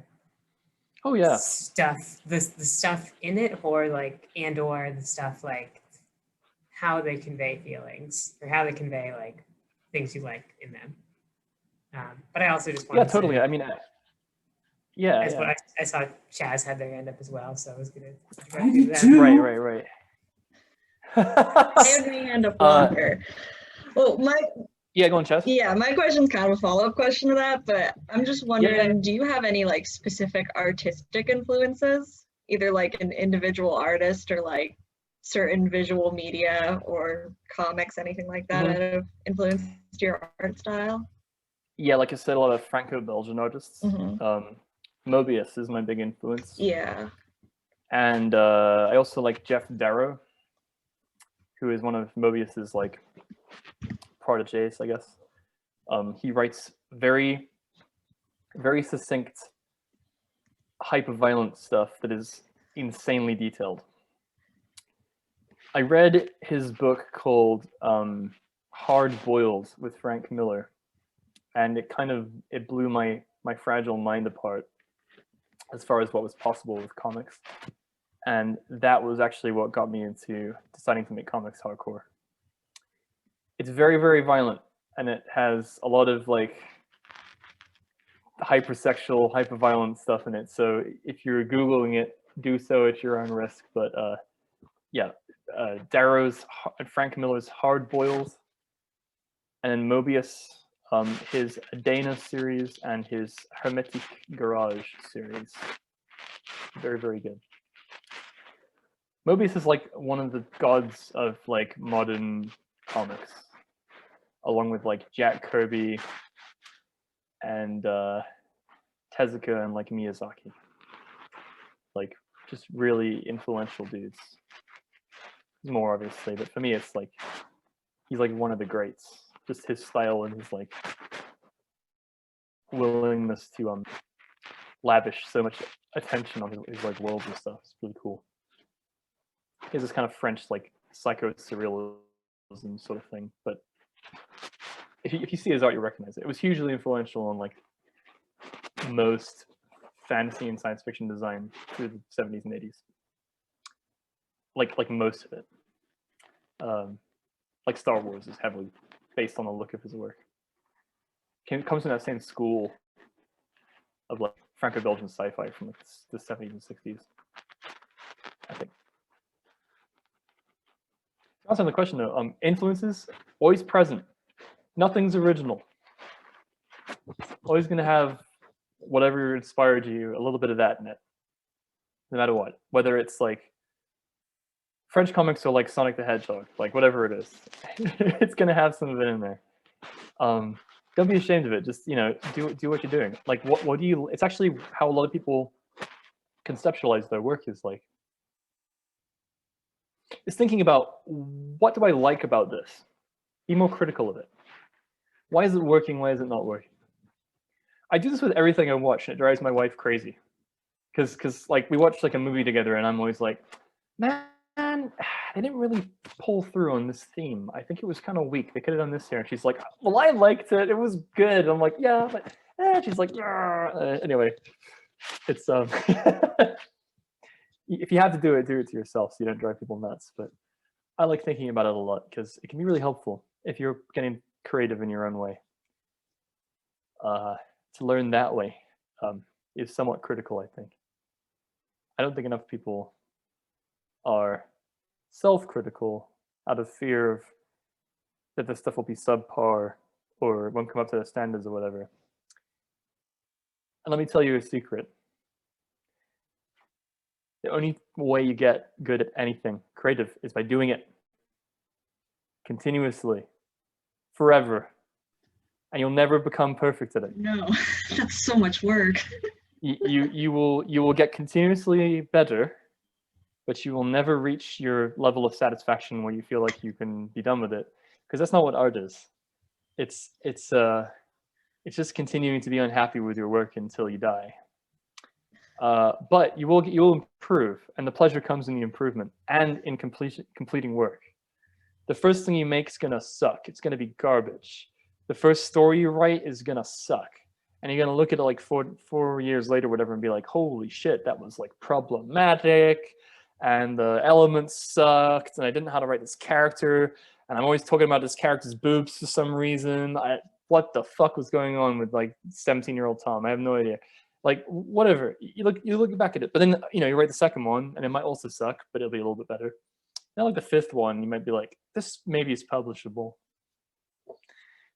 And I don't mean that to be like, some people like respond to that and they're like, well, my work will be better, but I'm gonna do the best thing on the first try. And it's like, nah, you're not. You can't sit at a piano and play like a concerto right away if you've never played piano before.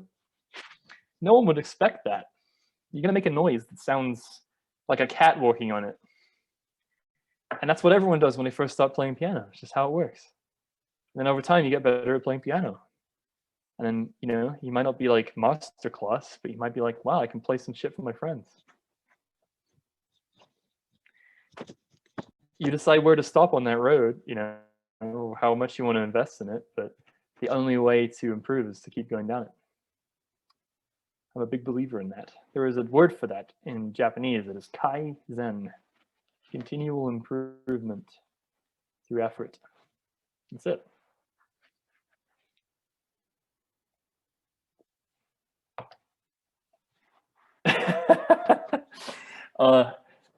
Anyone else have anything else you want to talk about? I'm happy to just like chat about whatever, man. We can just chill, we can hang out, we can chat about anime or things you've watched recently you enjoy. You could ask me what I think about popular thing X, Y, or Z, and we can talk about that. I'm happy to. Yeah, Anthony. I think Rowan, you had a question maybe as well. Can't remember. Anthony. Are you aware of, excited for, disappointed in? What are your feelings on the new Dune adaptation? I really like Denis Villeneuve's previous work. And I thought Blade Runner 2049 was an incredibly good movie. So I'm hopeful. I trust his like follow through. However, I think the visual design is very boring. For me, who's read Dune? Someone read Dune? Really? That's surprising. Does 6 pages count? How many people have read it? Not quite. Dune is pretty dry. A lot of like sci-fi from that time was pretty dry, but Dune is like essentially feudalism in space. It's a fantasy book, really. Kinda. It's sort of science fiction. And so like I'm expecting like medieval heraldry. Have you seen the Jodorowsky was going to direct the Dune movie originally, and Mobius was going to do designs for it. And those designs are great. They're super evocative. They rule. I'll actually look them up. Maybe I'll pop them in chat. I'll see if I can find them for you guys. Mobius Dune. There you go. So like, if you just like search Mobius Dune, you'll see the designs, and they're very, in some ways, like very 80s. but I like evocative design. I love that shit. So I was really looking forward to a Dune movie that had like really weird, out there, psychosexual feudalism bullshit, and it looks very safe so far. I'm not a fan of this trend in film visual design where everything is like militaristic and safe and is trying to be realistic and grounded. You know, like the Marvel movies. Disney's design has kind of done this a bit. It's trying to like concept art everything, where it's like they're trying to make everything look like it's a real thing as opposed to it's trying to be evocative of something. There's a way to do that which is good. Like Lord of the Rings movies are great. Like when they made Lord of the Rings, the instructional the designers got was like,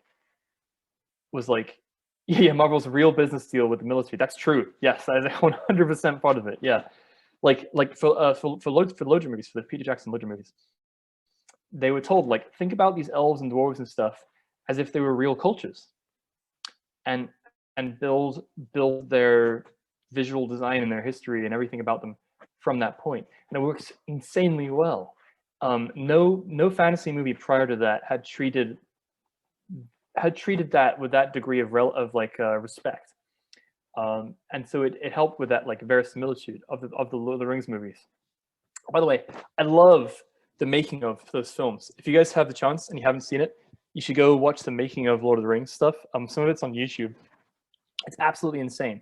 Those movies will never happen again because the amount of passion that was put into them was unfucking believable. Everything, there's no CGI for environments in that movie, for example. Everything that was like a city was a miniature, and they shot it at specific angles and lit it, and then they would CGI in like a background, but they were all miniatures. It took thousands of hours to make. There were two guys on Lord of the Rings. Their only job for 2 years was to make chainmail, and that's all they did for 2 years was make chainmail for the movies, like literally 6 hours a day. And they handmade all the chainmail because it looked realistic, and that they made it the way that you would make chainmail, which was just by hand. Absolutely nuts. Absolutely nuts. Like that level of attention to detail. That's the shit that people notice when it comes to fantasy, especially corners and that stuff. They see what you've done. They kind of can see that it's a little shoddy, right? But if you're trying to get that scale in things, it's really important that you know, that's why to me, like a lot of fantasy movies that rely on CGI a lot don't work as well, personally, because you don't have that sense of buy-in. There's a sense of like floatiness about everything. And it doesn't have that sense of like reality that grounds us and makes us give a shit about this world, you know? So actually, Tom, if I may ask a quick question related to this, have you seen The Dark Crystal or like those Jim Henson things? Yeah. Was that your question as well? Oh really? Oh yeah, I love Dark Crystal. Exactly it's great. The reason Yeah. why it's Yeah. Everything's made so great. Yeah, that's why it works so well, right? It's kind of a pretty standard story, but the pleasure from the Dark Crystal, is in the handmade world and the puppets and all that stuff. Was the Netflix series good? Was it solid? I liked the Netflix series. It's a shame that they canceled it because Yeah, they canceled like half the shows on Netflix after one season. So it's a shame. I felt it was kind of inevitable with like how big of a thing like making a Dark Crystal media is, but like it makes me sad. Yeah. I don't know. Yeah, for sure. Yeah. I definitely think there's a big component of like visual design to that stuff for sure. It's really important. They did cancel it. Yeah, it sucks. It sucks, man. I still have a question if we're at a point Yeah, where I go can on. ask. So I don't know how good this question is. Like since the point where I thought of it, I've been going back and forth on whether or not I should ask it at all. Ask it. It's great. I love questions. But earlier on, you mentioned how, and I think Connor also touched on this, that you developed a lot of world building for your for Kill 6 Billion Demons that you hadn't that you weren't, that like there was a lot of it and a lot of people liked it and a lot of people didn't like it, and sorry, I'm just trying to summarize it now. That's okay.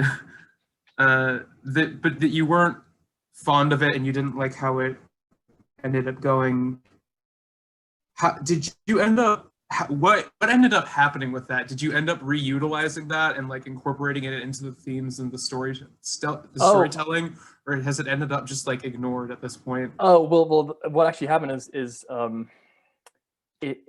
just have, there's just one book of the comic which has a chunk that's like 17-page chunk, just has a lot of world building back to back, and it wasn't presented in a way that was compelling, and that exists. It's still there. You still go read it, and like a lot of people read that and they get really into the book. They love it. And they engage with it a lot, but not everyone's had that reaction. I've had like a lot of people also bounce off of it because of that. But then in book 2 and onwards, I actually felt like I was a better writer because book 1 was written over 2 years.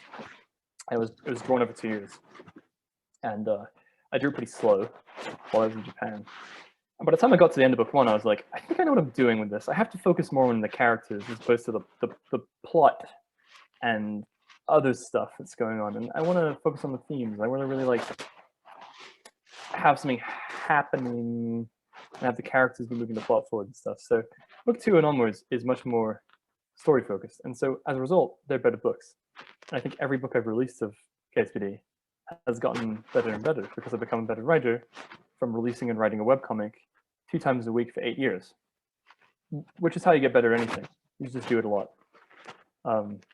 You know, if you guys wanted to go write a webcomic, you wanted to get into comics, you could do it. There's no difference between you and me, except for thousands of hours of work. But it's doable. It's not beyond your ability. Does that make sense? You just got to put the time in and get incrementally better at it. And it applies for anything, whether it's learning any skill professionally or otherwise. I never aimed to be a professional comic author and a RPG publisher, but here I am, and I'm now both, just by virtue of having finished projects. I thought I was, in university I studied, I did international studies, and I was going to take the foreign service exam and go become a diplomat. I was very serious about this. That's actually why I went to Japan originally, because I needed a foreign work experience. So I learned to teach English. I taught English in America for a year, and then I went to Japan. I taught English there for 2 years. And while I was there, I was still doing my comic. But I never thought like I was going to do the comic full time. I came back and I was like, oh, I'll try teaching. I really enjoyed teaching. But maybe I'll do a Patreon for the comic, because that could be some good income on the side. I can probably pay my rent, which at the time was $500 a month. Because I was living in a house with like 2 other dudes, and Portland was actually like half as expensive as it is today for some reason. It's like 6 years ago, whenever. And so I was like, cool. But then I immediately made enough money that I was like, oh, cool. Don't have to do the teaching thing. Just do comics now, I guess. I got really lucky. And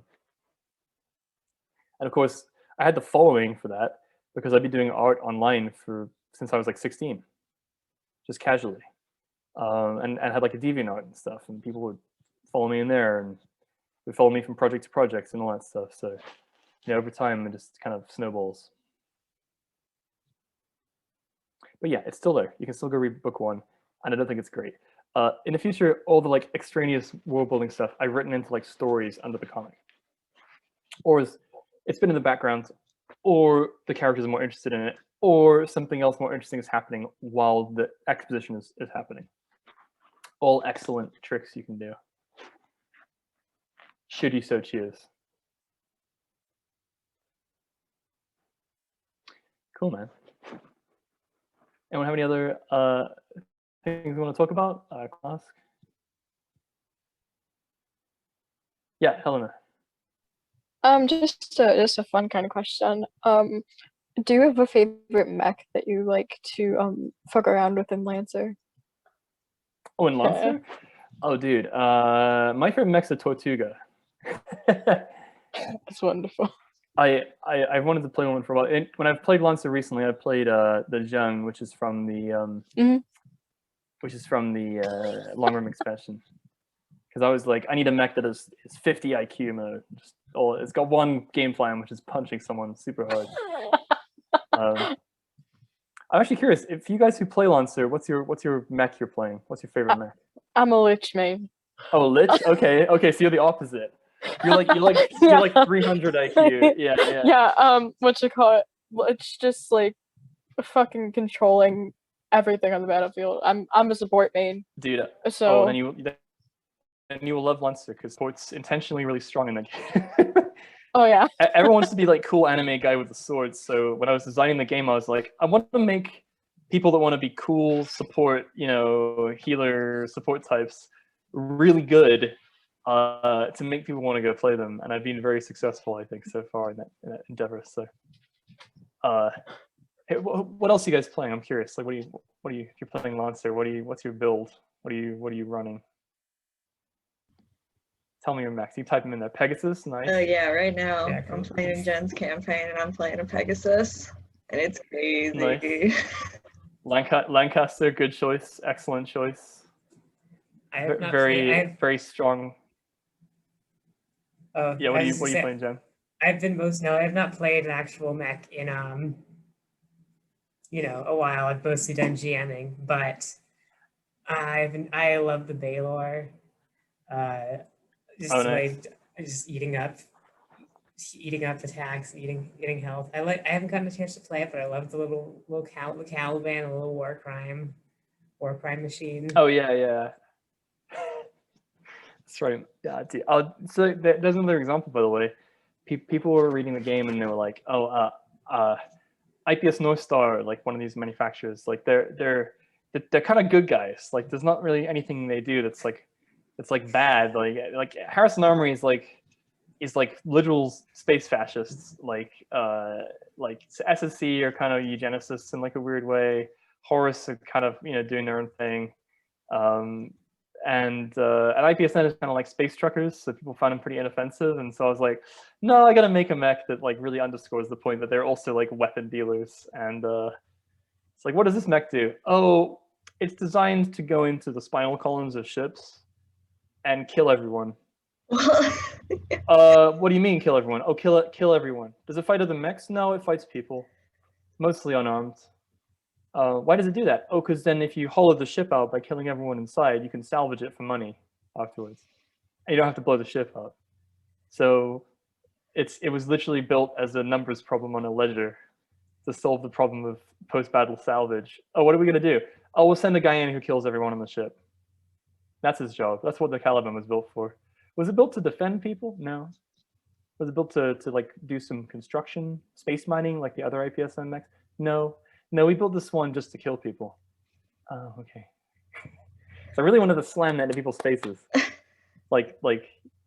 yeah, Chaz, you have a question? Yeah, no, it's just really funny that you say that, because a few months ago, I remember I was talking with Jen and some other people about like which mech company is like the most moral to the least moral. And IPSN North Star, I think, was like one of the top ones until I remembered the Caliban existed, and then it like dropped like 3 spaces. Oh yeah, for sure. Yeah. Yeah, it was interesting. I think if I had the chance to do it in the future, I would have the companies be like components of Union, just to add like more complexity to it. I think they would be like in-house, like state-owned manufacturers. But as it stands, I don't know. We'll see. Cool, man. So you guys have me till 4:30.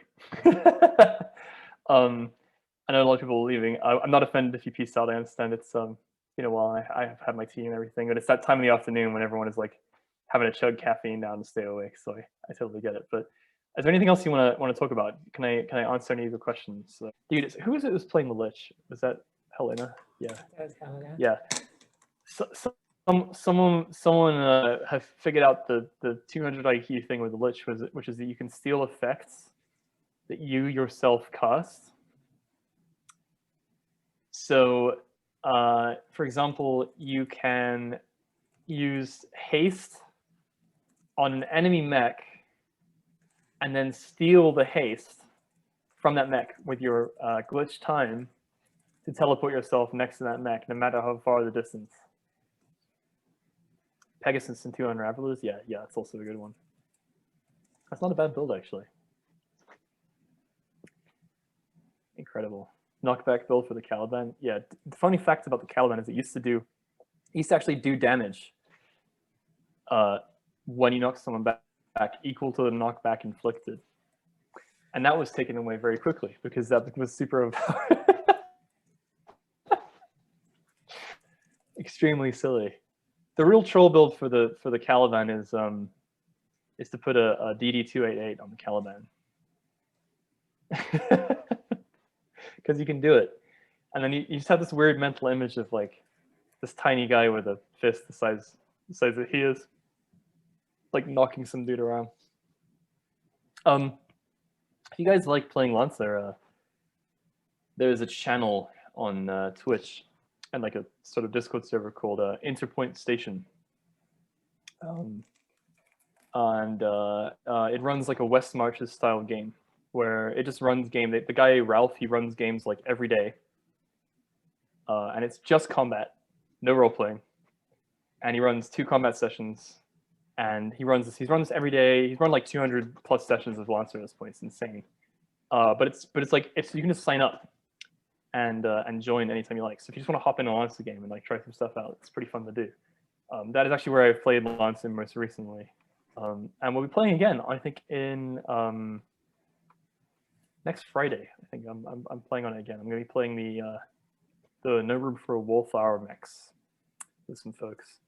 So I will be playing the Enkidu, and we'll have the Kid and the Ranger Tail and the OG Genghis with us as well, I think. So that'll be fun. I'm looking forward to that. I'm looking forward to getting very mad and going beast mode and punching some people, as you do. Excellente. Not to call you out like this, but Lauren, I know you would have a really interesting question you had proposed to me earlier. If you want to ask that, or also I can ask that if you would like. I was interested in it too. Yeah, give me the answer. I don't see the answer. What was the question?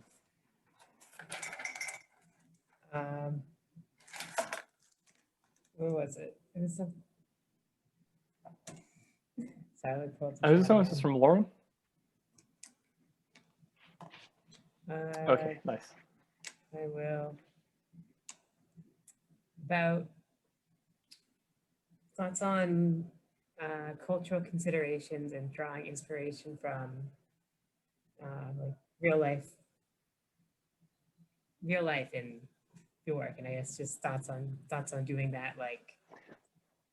Oh, sure, yeah. With sensitivity. Absolutely. That's putting my own spin on it, Lauren. Yeah. That's what you had in mind. Yeah, totally. That's something I've actually thought about a lot, because when you like engage with your work, especially fantasy work, there's a tendency to use the symbology of real world cultures as a shorthand for like, I don't know, visual design, interesting visual design in your work, especially with like comics or movies or film or TV or any of that stuff. Like I said earlier, like in Warcraft, right? Like WoW and stuff, like the orcs very clearly have this like Mongolian thing going on, for example. And yeah, it can be like really, it can be really like difficult. I'm trying to sort my thoughts out. Sorry, I'm, as I said, melting into a fool, Wicked Witch of the West. it can be really interesting, like bridge to tread, because sometimes you want to do things where it's like, well, this is like an authentic experience of, or an authentic inspiration that I find really interesting. Like, I like these design elements. I like this. I like that. Like in my work in Kill 6 Billion Demons, there's a lot of inspiration from like Hinduism and from Eastern religion. I was living in Japan when I was initially drawing the comics, so a lot of the visual design of like throwing of like the city and stuff is a lot of like the cities in Japan that I was living in. When I go to Fukuoka and like walk around in Fukuoka, I was just like, just the vibe I would get from there was hugely influential on me. And so when I was like designing or drawing a lot of the streets in Throne, that was kind of the vibe that I was getting, and kind of the inspiration that I was kind of drawing on initially. But it is interesting because like you got to be careful that you're not using that shorthand in a way that is like harmful, because it can often be a shorthand for like foreignness. Like I think it is in my comic, right? Like I think like the perspective of the main character in my comic, she's a white girl from LA, and in many senses she's sort of a stand-in for me after college, because that's sort of the experience that Allison is going through, is like questioning her own purpose and identity post-university, which is really difficult. Everyone goes through it who's gone to school. You get out of school, you have no idea what the hell's going on. It'll happen to you, all of you. And so that was my experience. And so she's inherited a lot of that, and the comic has inherited a lot of that, and also a lot of my like experience traveling, especially in East Asia. I went to China to study. I know 2 years of Chinese. Can regurgitate any of it because I had no immersion. Like I learned Mandarin for 2 years and it's just gone. I lived in Shanghai for like 6 months. I was doing a student exchange thing over there for a while. And then I lived in Japan for 2 years. I worked at a Japanese high school, spoke Japanese, still speak Japanese, and I had no interest in Japan prior to that, really. I mean, I wasn't one of those like people. I was like a big Japanophile who was like, "Oh, gotta go to Japan. It's the best place in the world." I was just like, "Well, I wanted to go to China, but I didn't get into that teaching program."